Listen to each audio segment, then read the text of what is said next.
So what we have learned last time was about matrices, right? You know the basic concept of the matrices. You know also the basic concept of differentials, right?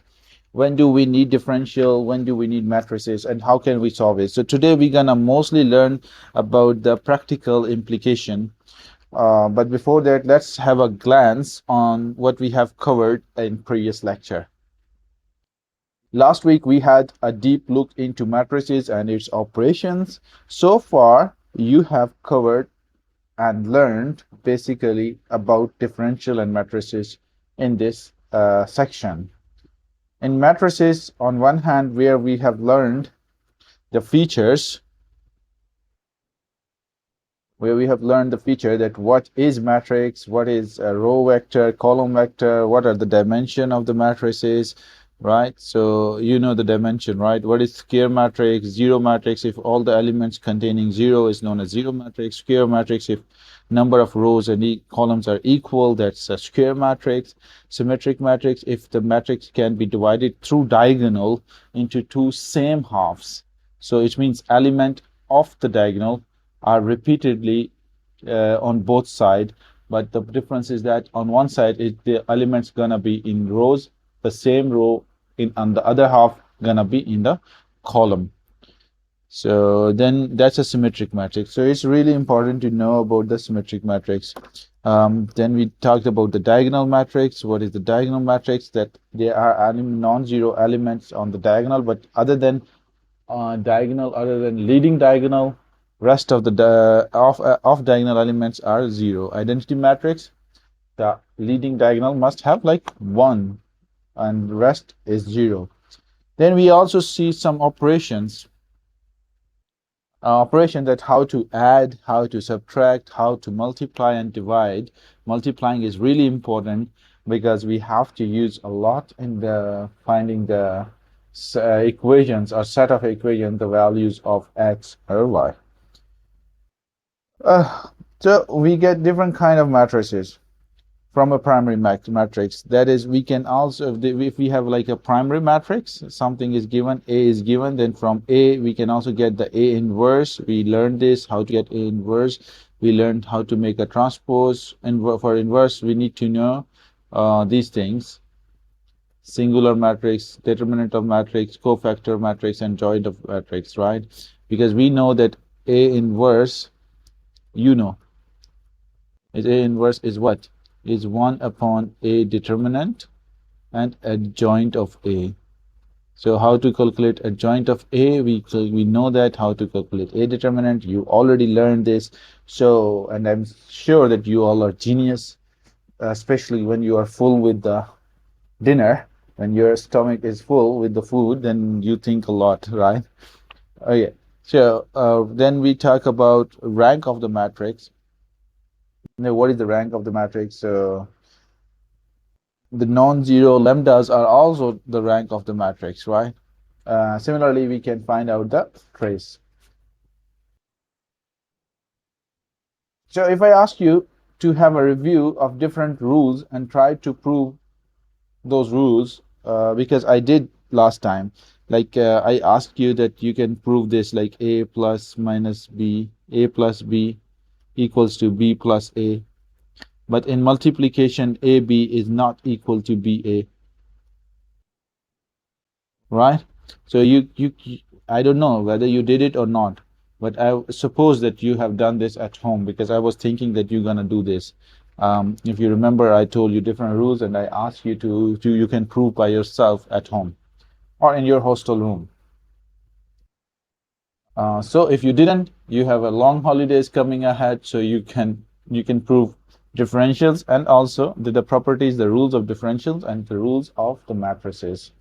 We briefly discussed about eigenvalues, means lambda, how to calculate lambda first to form an equation and then get that the value of lambda. So, and then we also talked about the properties of the lambda, of the eigenvalues, right? It means that sum is the trace of the matrix.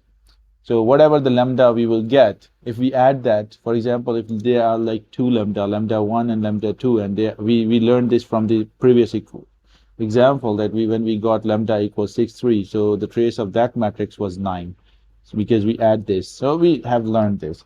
What we're gonna do today is really important. Today we learn all these things. Wait, let me erase. Today we're gonna learn all these in a practical way. So we're gonna see the practical implication in real life, that how can we use these concepts in order to solve a real financial issues, or in order to find out the real financial solution. In this aspect, wait, I will show you the camera.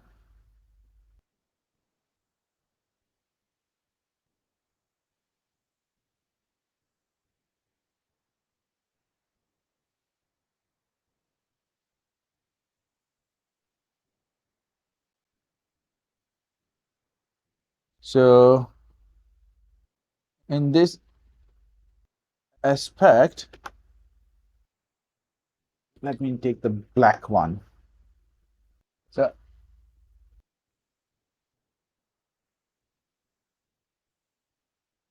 in this aspect, we're gonna learn the implication of this in portfolio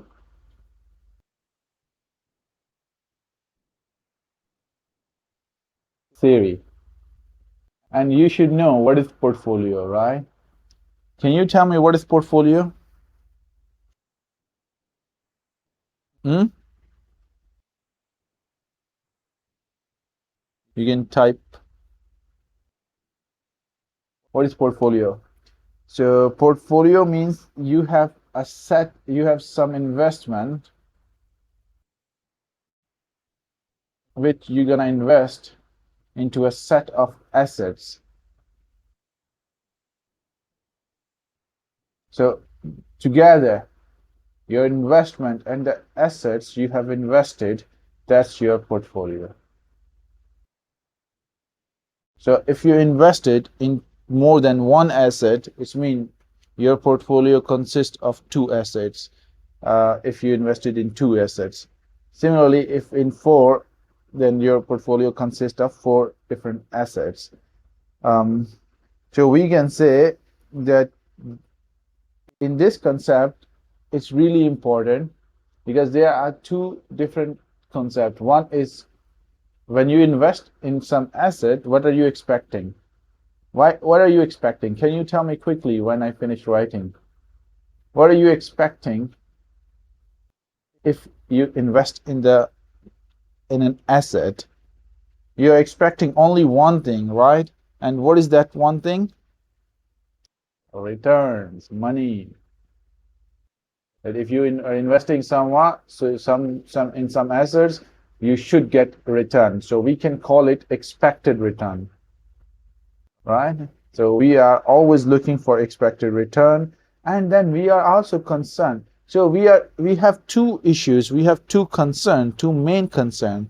One is how to maximize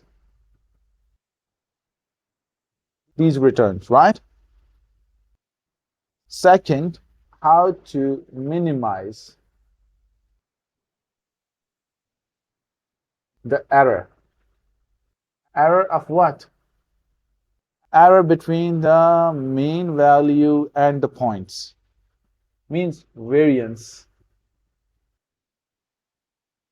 You know what is error? Error is the variance. Variance means spread. You can put different name. So let's say we expect one return and then we got another return. So how much difference is this return to that return? That's what we're gonna find out, or we should focus on. Okay. So these are two concepts which is associated with portfolio theory, mainly return. And of course, here investment can be considered as weights. Let's say if I give you 100 RMB and I ask you that you can invest in a portfolio. So what makes you think that you should invest 20 RMB in one asset, 20 RMB in another asset, and 60 RMB in the third asset? So these are the money you are gonna invest in each asset. That's gonna be your weights, right? So these weights, how we will calculate them, we will see in Excel today, and later we will study, if we will have time, we will study about. So today this is the main focus, right? So I need your fresh mind to understand this one, because when you will see Excel, you might get bored, but I will not let you be bored. Um, but if we will have time, we will talk about probability as well, and the probability distribution and its distribution. So there are a few concepts which are very important. And among these concepts, we're gonna cover like central limit theorem.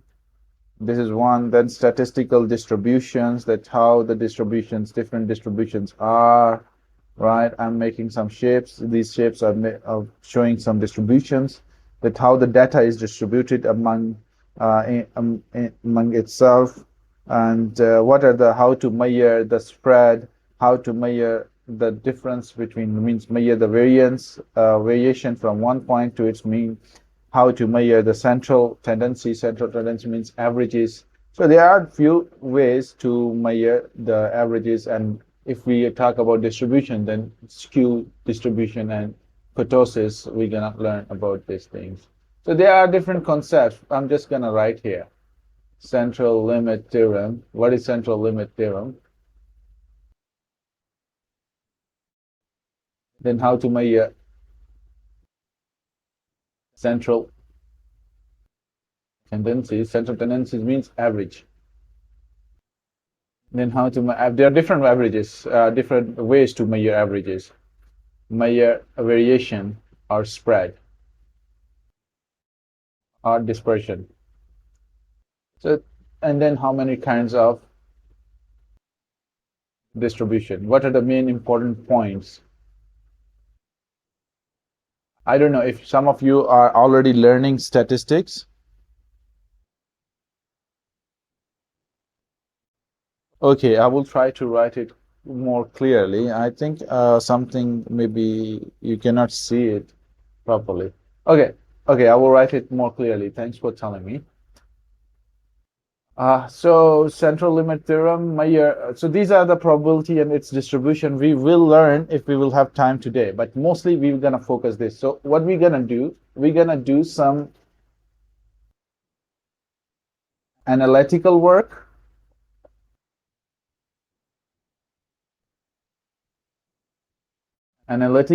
about these things, and some empirical work. This is right. Now you can see clearly, right? I just need to write a little bit in the big letters. So analytical means how to prove it equationally, like theoretically, and empirical, we give examples. So this one is more related with the whiteboard, right? And this one more related with the Excel. So let's talk right now about the whiteboard.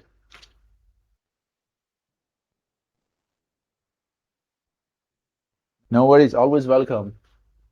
You don't need to say thanks. You just need to tell me that right clearly. Because the main theme is not that you're gonna listen to me. The main thing is that you need to understand what is it. I told many times, right? So let's start with the portfolio theory. So I'm gonna erase this. Actually, I can also make it more visible if I turn this in this way. The thing is that you will only see my hand then. Oops, that's a mistake. It shouldn't be showed. So let's start with the portfolio. and role of matrices in it. Remember, in finance, when we invest, as I told you, we usually make portfolio.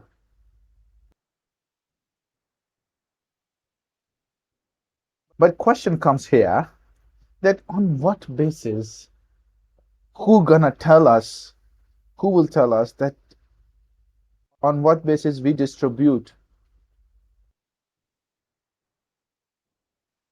or allocate our income or our investment? It's not like that because I want to invest in this company 20 RMB, so I just do it. No, no, no. There must be some strong logic behind it, right? Let's see. Usually we solve it through variance, through sigma, that how to distribute weights, or covariance between two variables, that how much they are related to each other, how much two stocks, how much two assets are related to each other. On the basis of that, we give weights. But here we're gonna use matrices, matrix to solve this issue. So can I say, let's say we have n stock. There are n stock. We don't know. It can be 10, it can be 2, it can be 100, but they are limited, and we know that there are a number of stocks are n in which we have to invest. So this is our portfolio.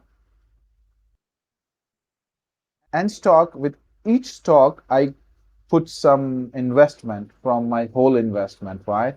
So remember, here I assume that my whole investment is 100% of my income. So I'm not saving anything, right? I'm not saving anything. So let's say we have n stock in which we have to invest all this investment, and we call that each investment as weights. We give them weights. So there must be W1, W2. So because for n stocks we have to allocate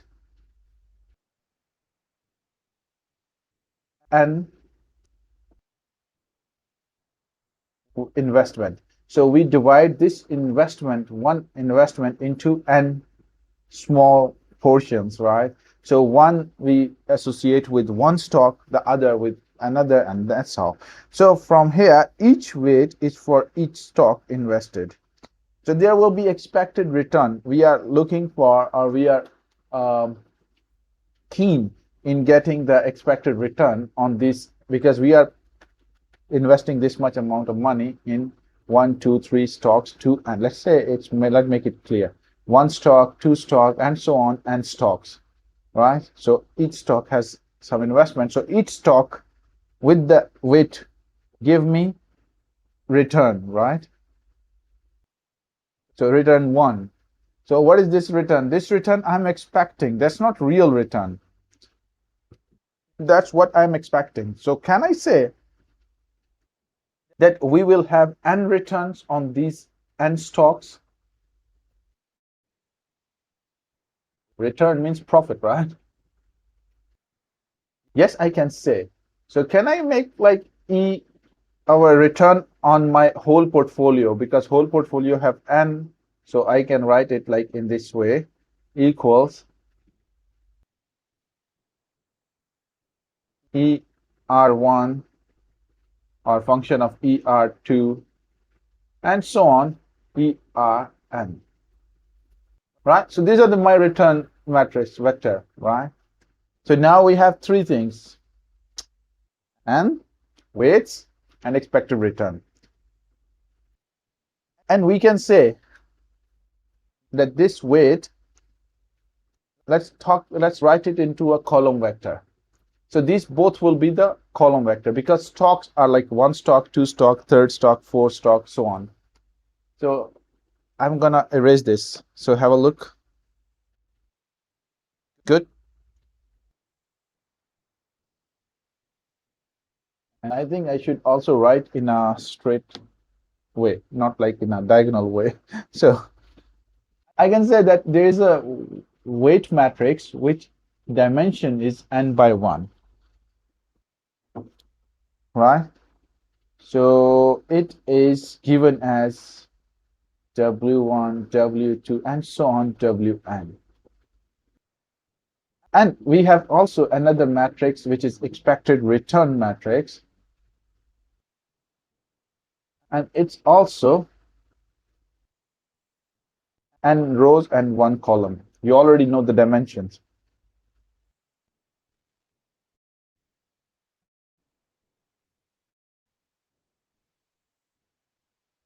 And this is also n1. So these are different portfolios. Do you understand this? It's easy so far. So now the expected return on the portfolio, this is total return overall. This is total weights we have allocated.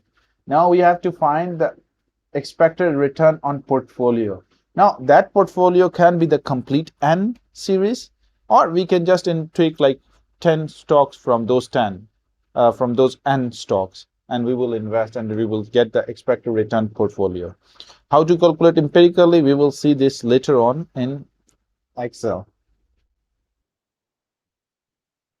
So how can we calculate this? Simple. Now this we cannot get anything. So if I transpose this one or this one, then we can get something.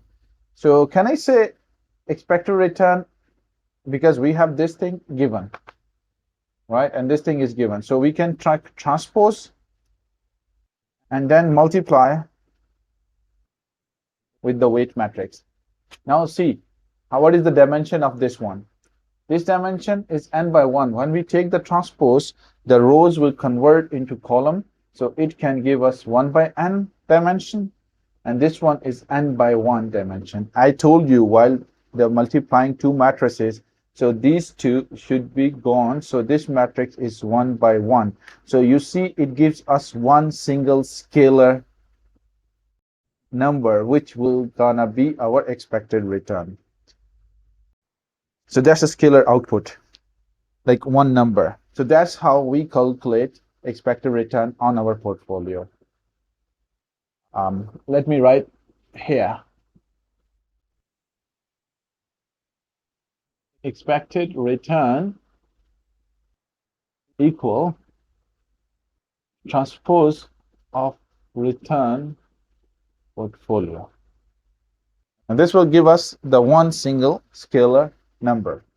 So now you know how to get the expected returns on portfolio. Don't worry, this is analytical part we are doing.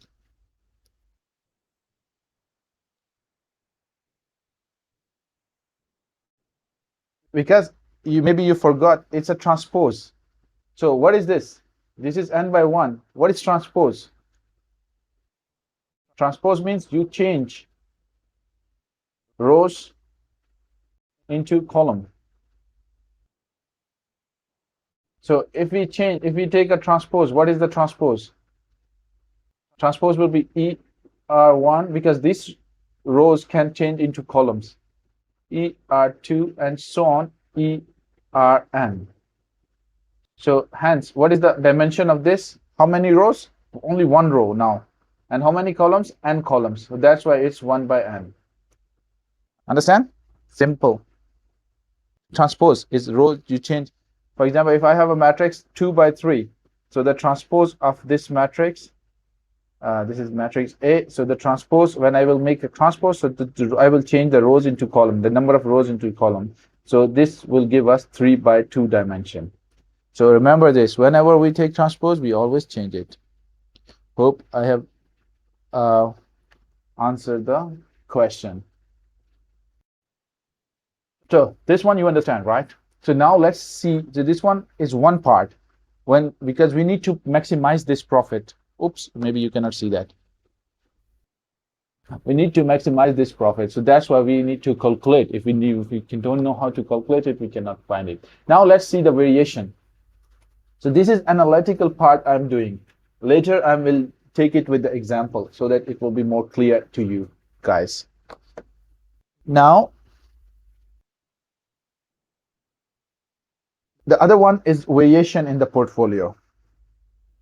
So for that, we need to get a variance covariance matrix.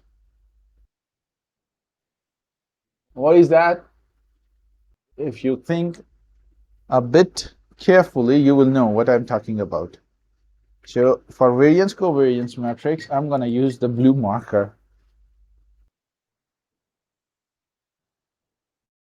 Variance covariance matrix is a matrix in which you have on diagonal you have variances. So variance can also be used. I can show variance with sigma square, right? And covariance is can I show like in x y, means that's what we were doing previously. That also shows what is variance. I told you x minus x bar, right? Means the variation from its mean. Why mean? Because we know that mean reflects, it represents the whole data.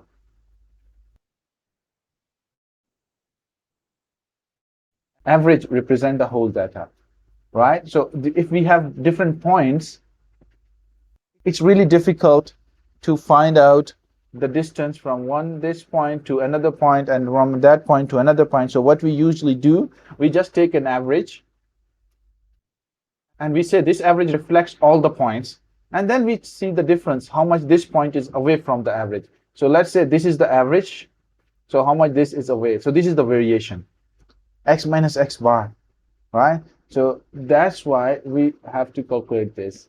And of course, we have learned that sigma square is equal to sum of x minus x bar square upon n. But here we are not going to do this. We're just going to calculate the matrix. Within a matrix, we can calculate.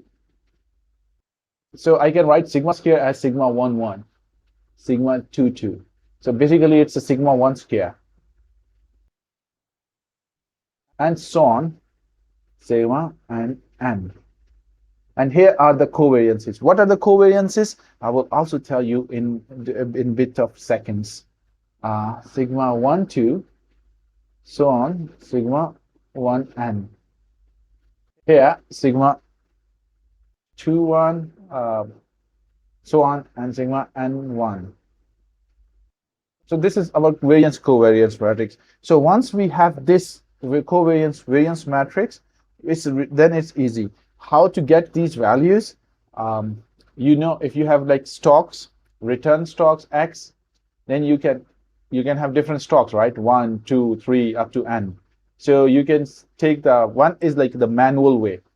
You can, like, say this is one stock, this is two stocks. So you can take the bar, 1 bar. What is the 1 bar? What is the 2 bar? Means averages, and then you can calculate like 1 minus 1 bar, then whole square. And that's how you can take all the values and you can put it into the matrix. But we are not gonna do this kind of, because it's gonna be too long for you and it will be too boring for you. So what we will do in Excel. So in Excel file, it's easy to do that.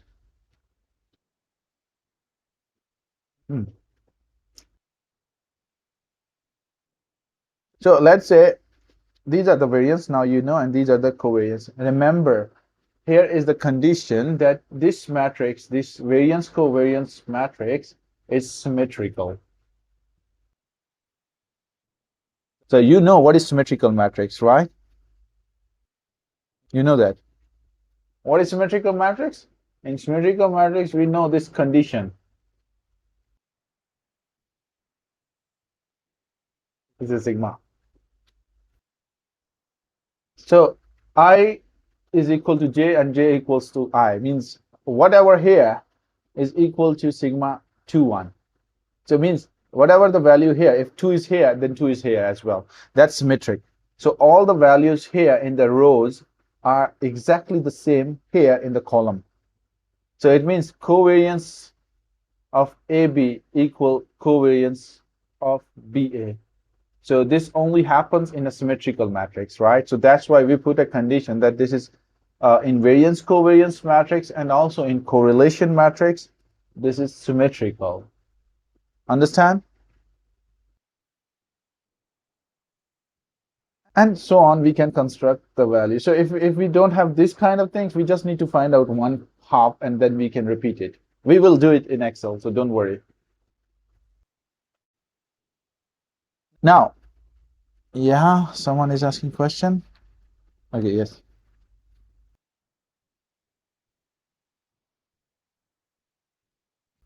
So let's construct variance covariance matrix.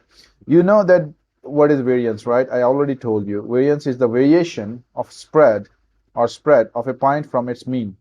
Since first column is return, we also get the return on these things, right? So this is the variation.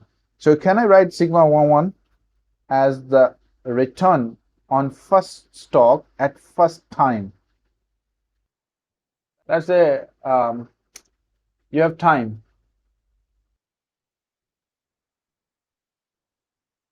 January, February, and so on. This is September, right? And you have stock price, stock return of one asset. That's 22, 21, 23, and so on, 30. So what is the return of stock 1 in January? That's the return, right? So that's mean 22. So here are 1, 2. So what is the return of first stock in February? That is 21. So I can write here 21. And so on. What is the return of stock N in, first stock in nth time, which is can be any.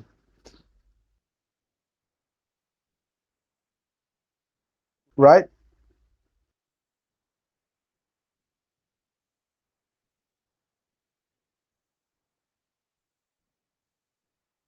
So variation, because this is variation from the mean. So can I write this?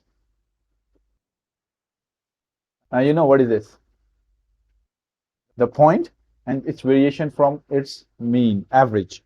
So I can calculate the average, which is R bar, sum of R upon N, right? And then I can minus every. So this, I will get this one, variation. I will get each variation from here, minus R bar 2, minus R bar N.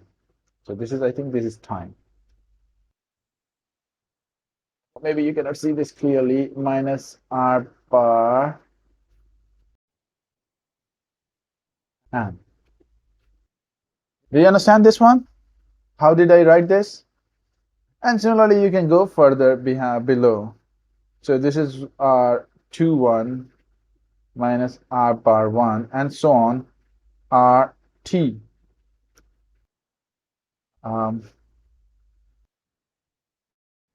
1, and so on, R N T minus R bar N, and so on. So I did nothing. I just changed this variance matrix into return matrix by using the return and using the label return and the difference. So I can use this. Can I write this in this way? Tell me, please.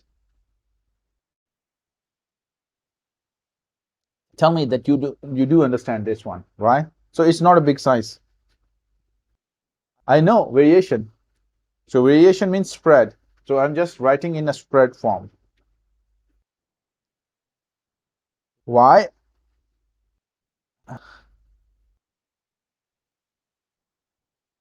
I told you this is R1. So no, I don't need to get the mean of R11. This is one number. This is one entity, 22. We will see in example. If I make it clearly, let's say this is R1. So, and this is time. Jan, Feb, and so on, September. It's just example. So this is 22. This is 23, and so on, 30. Now, what is this 22? This is R11. What is this 23? This is R12. Why? Because this is the first stock in January, in first month, first time period. It can be January, it can be any date, it can be any time. Right? So this is the first value of the first return of the first stock in February. This is, and so on. This is the value of the first stock in N time. So we have to calculate this R bar. R bar 1, that we can calculate. We can calculate sum of R1 divided by n. How many n? So this one is this thing, and that's this thing. That's the variation, right? How much we vary. This is our point, and this is actually mean. So how much my point 22 is away from the mean. Do you understand? Now, is it clear?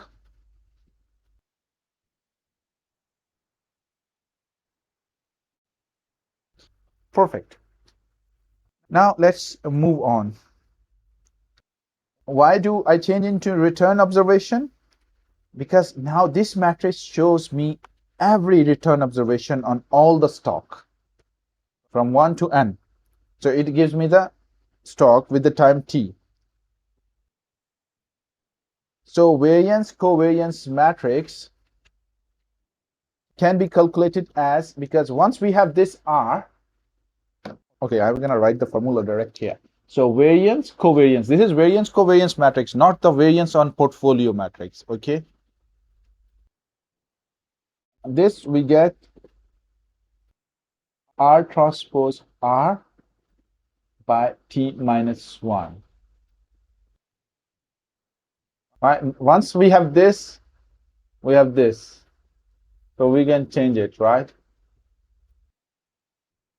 After solving that,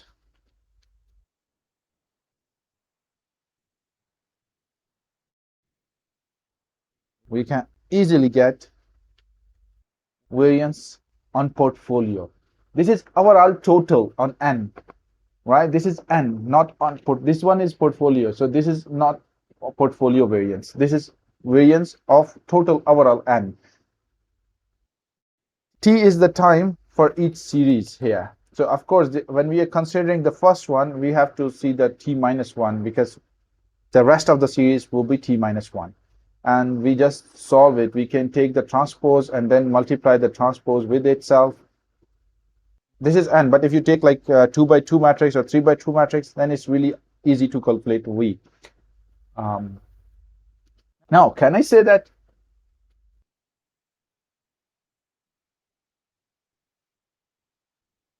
if we have, considering the same matrix, how to calculate the portfolio? Now, this must be 1 by 1. Now, we are given V, right? V is given. How it is given? Because we know that if we don't have V, if we have return, if V is given, then it's perfect. But if V is not given and returns are given, we know the return, how to calculate the return matrix, right? So once first we calculate the return matrix, then we can calculate V. So this is the multiply divided by t minus 1. This is the V matrix. And then we put this V matrix here. Now, what is the calculation? We also have weight. Don't forget weight. So because we have to allocate the portion of investment. So this and this and this. Can we say that?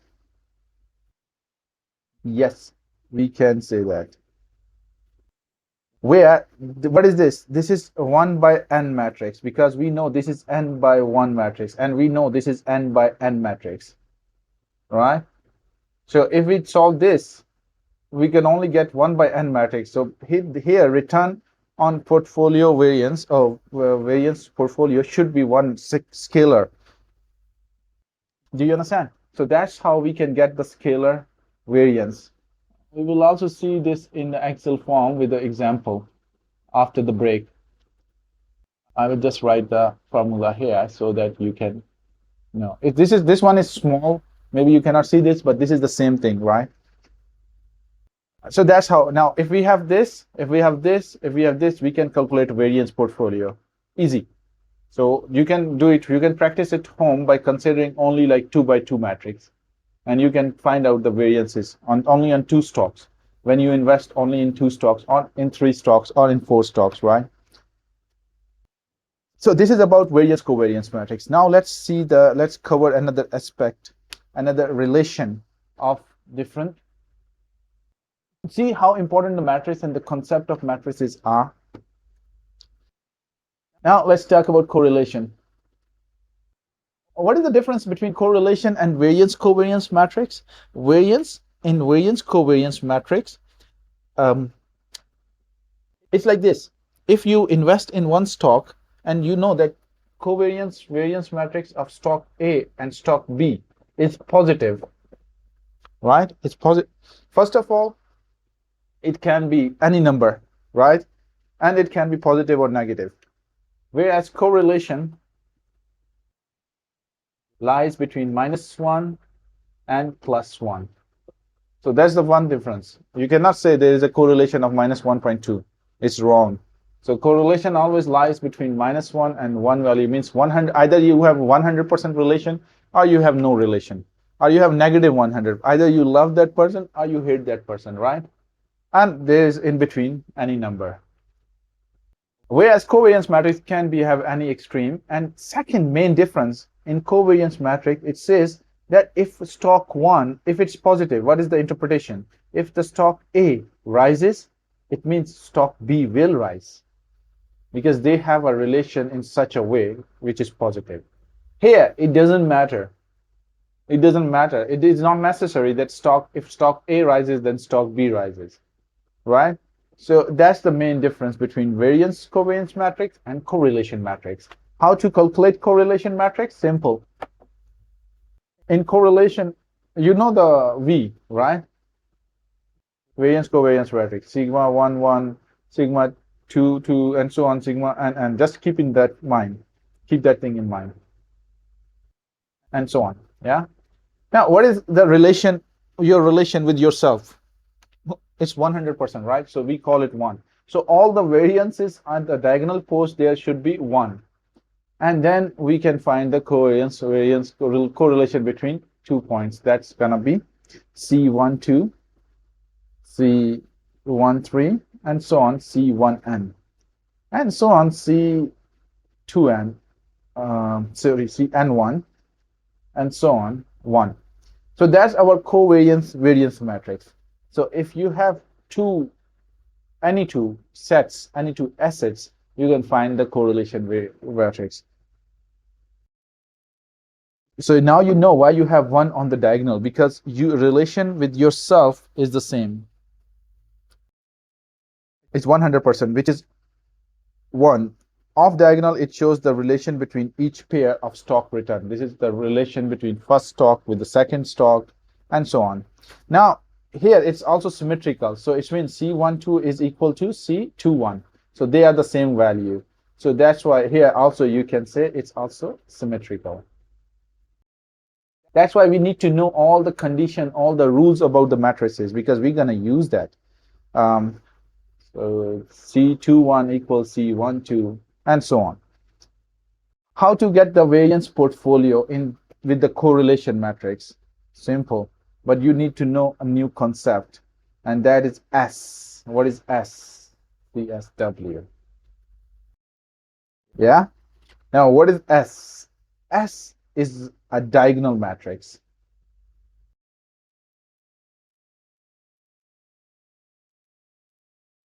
It's a diagonal matrix with each element standard deviation, with each stock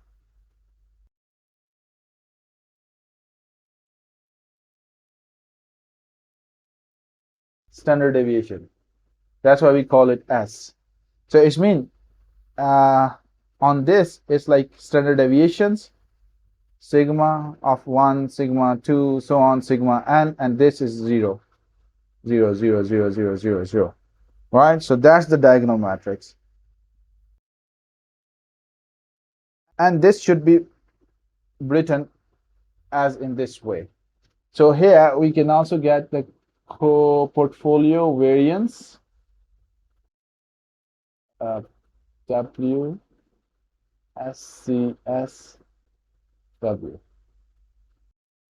So later on, if you will solve, but we're not going to use this much. Mostly we use with the covariance variance matrix portfolio and expected return. Now, let's take a break, 5 minutes, 10 minutes break. And then we will continue so that your mind gets fresh. And then we will come After 10 minutes we will start on working on Excel. Okay.